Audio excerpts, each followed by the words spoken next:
why it's coming out now is we wanted to wait, to get through all of the legal proceedings, the criminal trial, and it's 4 parts, and it spans over 30 years of, pop culture, his life. So it took some time, to say the least, to put all of this together. It's an important story, and you could just tell it with all the public material. Mm-hmm. You go further, you've gotten your hands on some extra new material people are going to see for the first time, including this video. Any journalist would want to know how you got it, but it is Sean Diddy Combs in the heat of this, right before the arrest for the trial we just discussed, in private moments, talking to his lawyer, cameras running. He also underestimated that with every celebrity, you do have different claims, and some are completely unfounded. But I think that some of these lawsuits, there's receipts, mm-hmm. and there's footage, and there's voice recordings. And I think that for a man, it's also very interesting, for the culture of hip hop, so many artists record themselves, and they probably, when they were, recording themselves in 2005, never saw the year 2025 and how accessible that media would be to actually make a case for things. And I think that's a big part of the 50 Cent's latest Netflix documentary, which traces Diddy's ascent and downfall, premiered Tuesday and immediately set the internet buzzing, packed with startling revelations, never before seen archival footage, and unfiltered accounts from insiders who once operated in Diddy's inner circle. The film delivers a fast-paced, hard-hitting glimpse into a side of the industry rarely exposed. Only they can answer that question. I have my own opinion, but I wouldn't slander their name like they did mine. I wouldn't say things that I knew, you know what I mean? I believe so. I do believe so. I have proved things that I could say that will back up my claim, but this is not for the world to know about. You know what I mean? It's between me and him, and only he knows. So every time he say it didn't happen, or that's the only thing that makes this become an issue to everybody. Because you seen what I said in the Bible article. I basically bowed out and was going to go ahead about my life. The next issue, that wasn't even the next issue, because them cowards waited about 4 issues before they got their story together. 4 issues later, half of New Yorkers commenting on me getting shot. And before, they was all like, we didn't see nothing. In the first issue, we did, Vibe viewers. Nobody seen shit. The 4th issue, when they came back with a reply, everybody knew what I did. They knew what I said. I was acting. Who gets shot 5 times in acts? Oh, I didn't get shot 5 times in their vision. I only got shot once because they found the bullet. The police found it, but now they the cops. Now they doing detective work. They found the bullet. Oh, you found the bullet, huh? So what is this other shit in me then? What was the doctors talking about? What? Can you explain these other holes in me? How'd I get gunpowder all over me? That insulted my intelligence.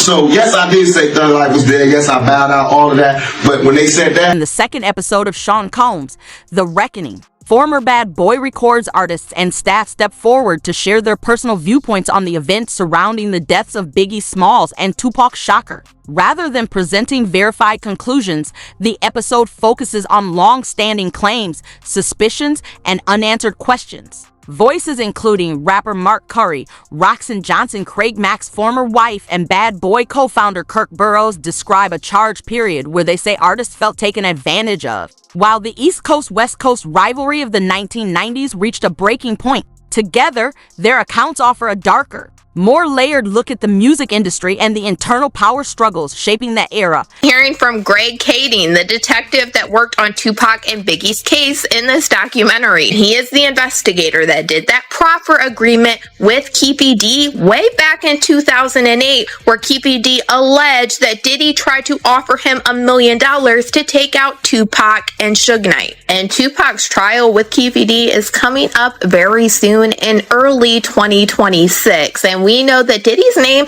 has been dropped at least 200 times during these proceedings already. Suge and Puff created the atmosphere for both of those guys to lose their life. I honestly, when I look back on it, if he trusted Sean more, it would have been better. But he didn't trust him as much as the way Sean says they were best friends after he was dead. Nah, I didn't see that during the time we were working with him.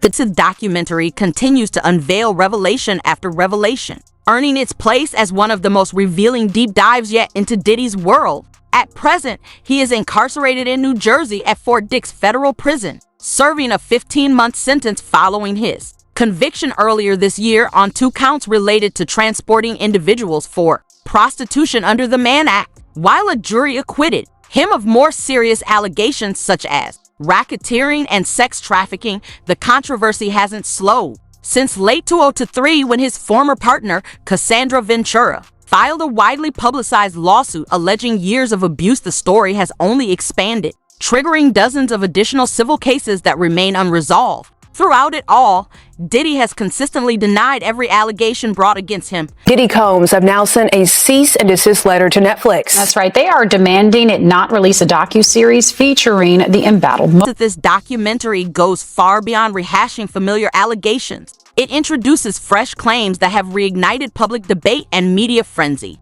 The filmmakers obtained rare access to private footage filmed inside a New York hotel room just 6 days before Diddy's arrest, recorded by a videographer he personally hired. In those moments, he is shown conferring with his attorney, openly discussing how non-stop media attention was influencing and destabilizing his public persona. The footage offers viewers a raw, behind-the-scenes glimpse into the pressure and anxiety unfolding away from the spotlight. I'm waiting the whole time for Aubrey O'Day to reveal some major story that happened between her and Diddy. 3 episodes in, she's basically just talking about Diddy in a very general way. It isn't until the 4th episode that Aubrey reveals a witness walked in on Aubrey O'Day completely inebriated with Diddy doing things to her, as well as a second man who they refer to as a light-skinned, tall man. Details are very explicit and not anything I could share on here. This witness revealed that it was 100% Aubrey O'Day. It was really uncertain in watching Aubrey's reaction and kind of resharing this story whether or not she fully recollected the situation. He says it couldn't have been her choice to become inebriated because that was never her issue. She never really drank a whole ton.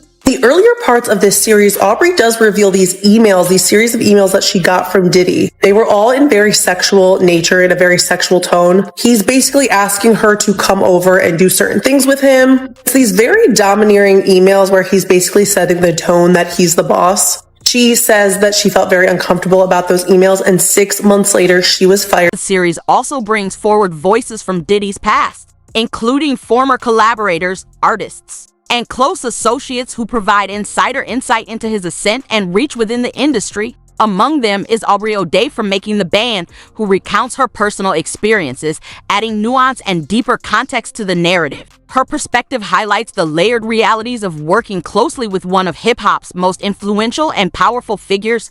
Bad boy. We had gotten over CCNY.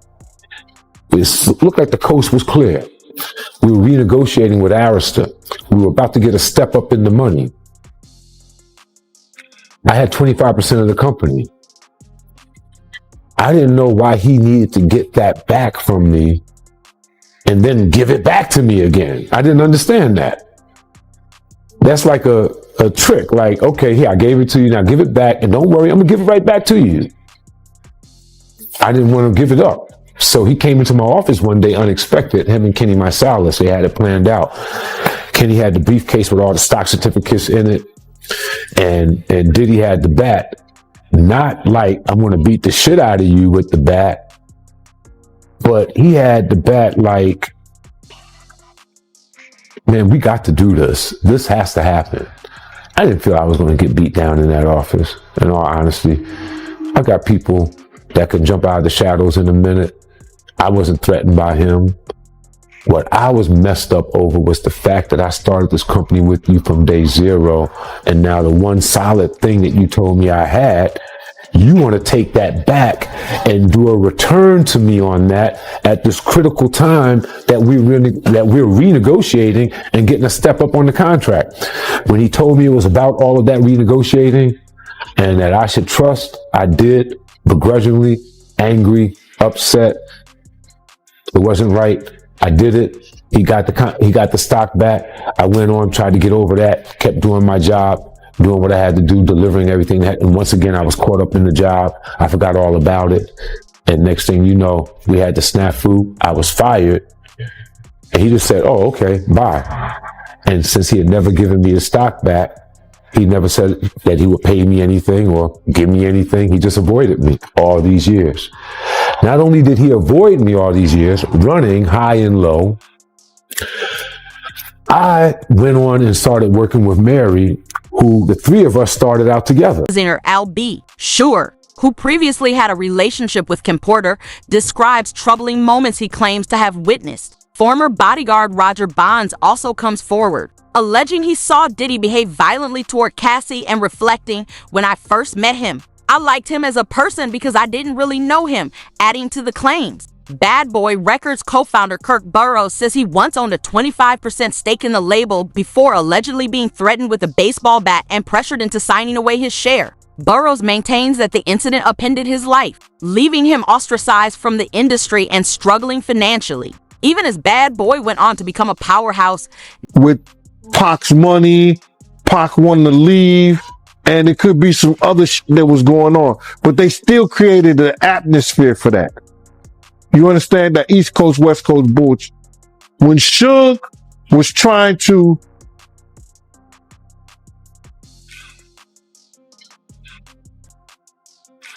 use the New York guys to, okay, man, come on, let's make some sense of this shit.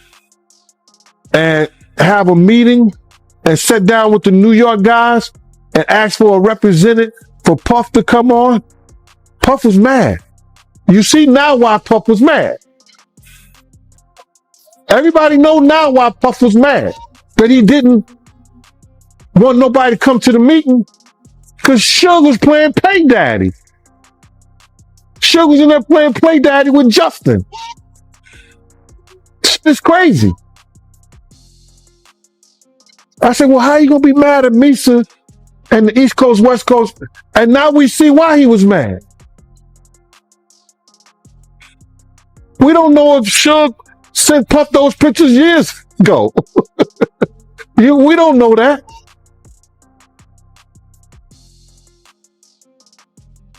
But that's why Puff didn't send a representative when Zipman was asking him, man, let me represent, just let me know. Nah, man, F that.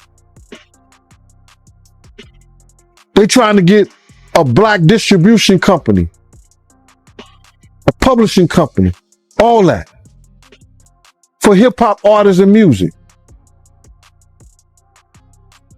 Puff and Jay-Z ain't won't have shit to do with it. And look who get rewarded behind that. So, to answer your question, I think the atmosphere that they designed and made up led to what we know was an East Coast, West Coast war. And both of them had some responsibility in that. Burroughs later took the matter to court, but the case was ultimately dismissed because too much time had passed, even as he continues to pursue other legal battles. The series' second episode shifts focus to the infamous Bad Boy versus Death Row rivalry, the East Coast-West Coast divide that forever altered hip-hop. Death Row was home to legends like Dr. Dre and Tupac, while Bad Boy's roster featured Biggie, Faith Evans, 112, and Maze. However, those interviewed point to a revealing truth. The artists themselves were not the primary drivers of the conflict. Instead, they allege it was the executives, most notably Combs, who repeatedly stoked the rivalry, pushing tensions to a breaking point and reinforcing long-standing assertions by Gene Deal that Diddy was a key force behind the escalating feud. You say Suge looks over, he sees you. He looks right at you. Okay. When he looks over at you, and then Tupac's busy getting shot. Evidently, the story is Tupac's trying to either get out in the back seat or something. Yeah. What do you see happening inside there? I seen the bullet going Suge's head. I thought he was dead. So Orlando across Dre. He leaned over on the window. We rolled down the window. Pop. They would drove on my side. I would pop them. You know what I'm saying? But they was on the other. Documentary argues that the rivalry between the labels rapidly moved beyond music, morphing into a dangerous street-level conflict. It claims the divide spilled into gang affiliations, with the Crips allegedly siding with Bad Boy and Biggie, while the Bloods were linked to Suge Knight and Death Row. According to the series, Diddy sat at the center of this web, allegedly connected to reputed drug figure Dwayne Keefe D. Davis through Eric Von Zip, whom Diddy once referred to as his uncle and who was said to be a major force in New York's gang landscape. Audio recordings featured in the documentary, alongside commentary from former LAPD detective Greg Kading. President Davis describing how he and his nephew, Orlando Anderson, carried out the 1996 Las Vegas shooting of Tupac Shakur. Although the actual Netflix footage cannot be shown, the series reinforces its narrative through interviews with individuals such as Keefe D himself, who recounts Tupac's story in his own words, offering a first-hand lens into the shocking events surrounding the rapper's death. I'm not gonna go into details on that one. Keep it streets on me. I ain't gonna go into detail on that. Well, I'm gonna go ahead and read from the book. Well, so let them buy the book then. Okay. Well, I'm just gonna read this passage. The shit was on. Tupac made an erratic move and began to reach down beneath his seat. It was the first and only time in my life that I could relate to the police command. Keep your hands where I could see them. Instead, Pac pulled out a strap, and that's when the fireworks started. One of my guys from the backseat grabbed the Glock and started busting back. The first skin shook in the head, and I thought that motherfucker was dead. I had heard some stories, supposedly that Suge used Tupac as a shield when the bullets started flying, but that's some bullshit. Suge was already wounded, and he was the one that got touched. As the rounds continued flying, I ducked down so I wouldn't get hit. Basically, yeah. The white Cadillac arm came out the back seat and started letting off. What went through your head when you saw that? They shot my name.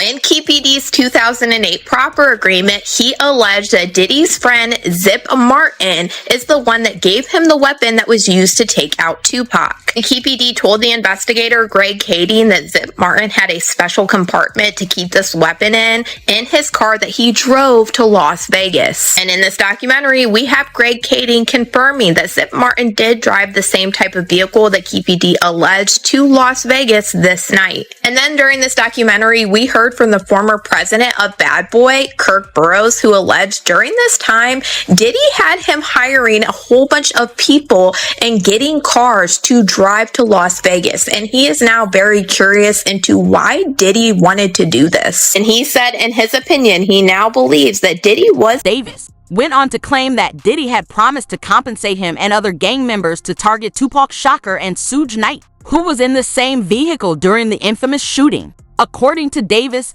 the payment never materialized, partly because Knight survived the attack and partly because the money allegedly disappeared with Eric Von Zip, who has since passed away. This revelation adds yet another dark and complex layer to the already tangled and controversial set of allegations surrounding Diddy. After Pac got Puffy gave Zip $1 million that was supposed to be handed over, and Zip ended up keeping it. And I remember when I interviewed TK Kirkland, who was actually roommates with Zip at one point. They were that close. He actually said, yeah. The feds said that too. He said that actually happened.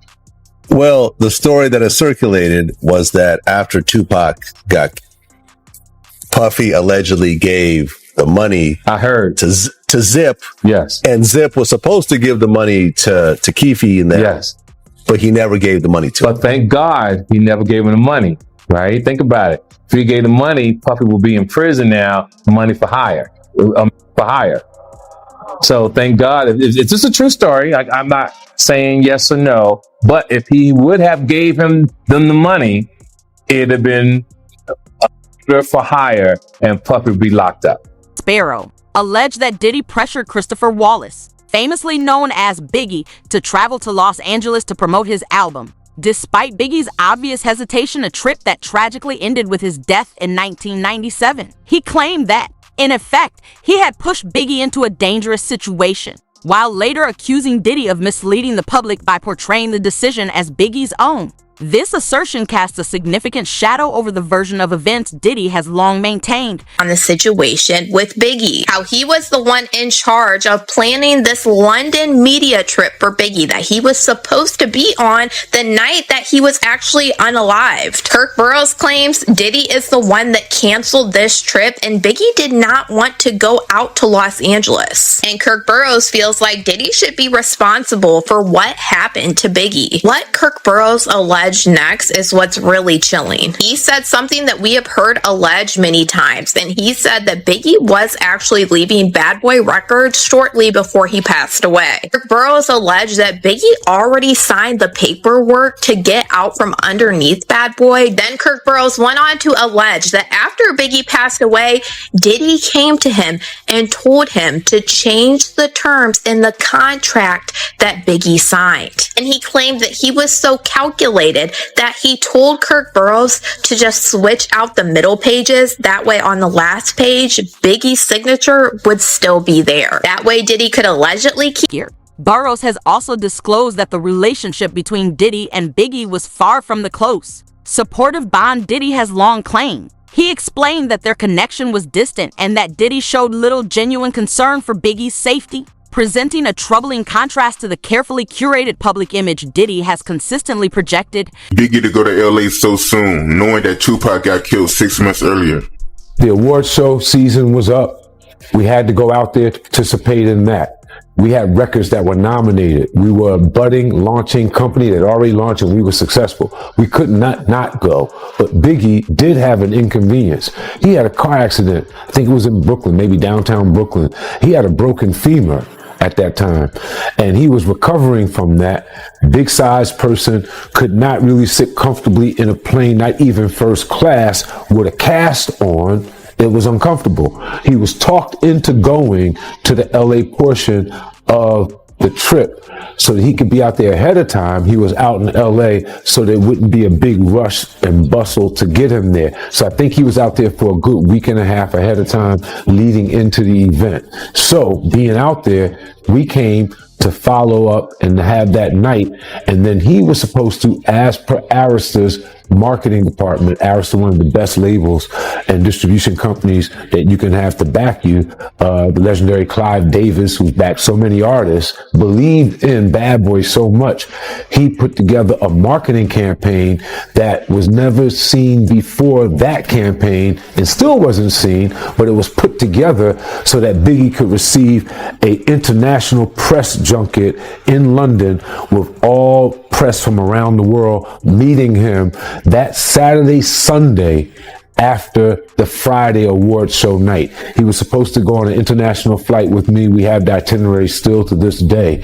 He was supposed to leave that early morning, go to London, and we would be out there for 2 or 3 days, and then he would go back to New York and go home. Diddy called Sean P. Diddy, whatever his name was during that time, called late Friday night, early Saturday morning, saying he's not going to London. Call Arista, cancel it. You go. You represent it. You go. He's not going. He wants to stay here. Kirk further asserted that Diddy deliberately cut the budget for Biggie's security, leaving him vulnerable and effectively undefended. Have a budget for everything that you do. The budget for Big in LA for the award show ended that Friday night, Saturday morning, when a new budget started to get him from LA to London, where he would be taken care of with security, his friends, and everyone that he wanted to be with him in the style that he was accustomed to handle the press junket. When that didn't happen, that budget was never opened. The budget for LA ended, and there was a great need for security that Saturday night, and he was out without that security. The beef up. And we lost him. And in that decision, what it put us in, that decision put us in the worst situation that we could have ever been in. We lost our number one talent. We're on a West Coast where we're surrounded by enemies who told us not to be here. We really shouldn't have been there, but we were. Now we have to get out of there. At that time, I brought most of the company with me. I had a lot of interns, young people. I had to account for them with their parents. We had to get them home. That weekend, I think we had to get Sean out first. 1, 2, 3 steps in the trunk of a car, moving out the city limits to another airport on that flight out. I stayed until Sunday-ish or so, making sure all the interns, all the executives, every last one of the kids that was out there with us was back east. And then we had to make preparations for Big's family to know where he was at, for them to make preparations to bring him back home a week. In fact, Biggie's own mother has publicly stated in interviews that she believes Diddy may have played a role in her son's untimely death. Her statements add a deeply personal and haunting dimension to the allegations, heightening the scrutiny surrounding the tragic events that have long cast a shadow over his legacy and making the controversy even more emotionally charged and complex. Oh, hi, Gene. How are you? All right, man. You know I ain't seen you since I came to your house and had that conversation with you. How you been? You all right? I've been okay. I've been watching you on Facebook. I'm sorry, Ms. Wallace. I'm sorry I had to do what I had to do, but you know, it is what it is. Okay, I know you do. Thank you, Ms. Wallace. Like I told people, I said if Ms. Wallace would have called me and told me to shut it down, I would have shut it down. Ms. Wallace ain't called. She knew how to get in touch with me. If Ms. Wallace didn't tell me to shut it down, I'm going to keep doing it because I respect you, Ms. Wallace. And do what you do. First thing I said was, Ms. Wallace, if you tell me to stop, leave Puff, stop, no, I didn't say leave Puff. If you tell me to stop doing what I'm doing, I will. She said, no, G, I watch you. You keep doing it. You doing a good job. You, man, listen here. Yo, I was happier than one of them boys at a Diddy party. I was so happy, man. It was crazy. Because this was the first time I had talked to Miss Wallace since the last time I talked to her and was telling her about Big's death. And she said, I didn't want. Diddy has categorically denied all of these allegations, and that denial may serve as his primary and perhaps only line of defense. Should even one of these claims gain traction or succeed in court, it could completely dismantle the meticulously crafted image he has spent decades cultivating, leaving his reputation exposed in ways few could have foreseen. And getting into what happened with Biggie. And Greg Kading alleged that Diddy wasn't helpful at all in the investigation into what happened to Biggie. We saw a lot of different records being put on the screen where it said he did not want to give any more info at this time, and this was at the hospital where Biggie passed away. And I also noticed this document that flashed on the screen that was from investigator Russell Poole. And Russell Poole said that he called Miss Wallace to update her on the investigation and that she was frustrated and angry that no one had been arrested for her son's unaliving. After bringing her up to date on the case and explaining our frustration with the lack of cooperation from Puffy Combs, Bad Boy Entertainment, plus Biggie's own entourage's lack of further assistance in the investigation, Miss Wallace calmed down and understood the situation.